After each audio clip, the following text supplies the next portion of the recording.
আজকে আমাদের খাবারের মেনু হয়েছিল পাঁপড় ভাজা, করলা ভাজা আর কচু দিয়ে মুসুরির ডাল, আর হয়েছিল সোয়াবিনের কোপ্তা কারি। যাক, খাওয়া দাওয়া তো শুরু করে দিয়েছি। তো খুব সুন্দর রান্না করেছিল আজকে আমার বউ। তো এত ভালো লাগলো আজ খাবারটা খেয়ে, খুব শান্তি পেলাম। যেহেতু নিরামিষ ছিল পুরো খাবারটা আজকে। তো চলুন বন্ধুরা, এটা আমি ডাল দিয়ে ভাতটা মেখেছি, প্রথমে করলা দিয়ে খেয়ে নিয়েছি।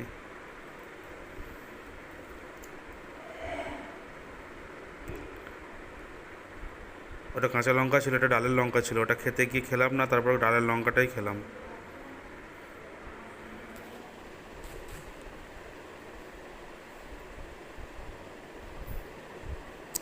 ডাল দিয়ে খাওয়া হলো, এবার সোয়াবিনের কোপ্তা কারি দিয়ে খাবো।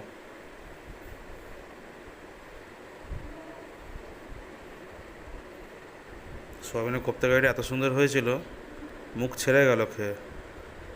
এই রেসিপিটা আমি একদিন দিয়ে দেবো এই চ্যানেলে, আপনারা দেখবেন, বাড়িতে করে দেখবেন, দারুণ, খুব সুন্দর হয়েছিল।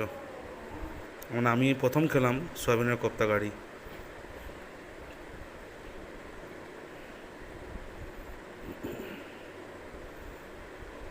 সোয়াবিনের কোপ্তা কারির সঙ্গে কাঁচা পেঁয়াজ কামড় দিয়ে এত সুন্দর লাগছিল যে কিছু বলার নেই।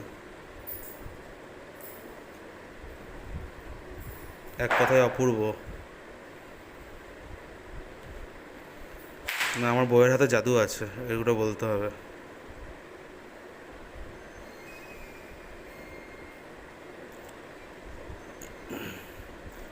রিঙ্কুকে অসংখ্য ধন্যবাদ এত সুন্দর রান্না করে খাওয়ানোর জন্য।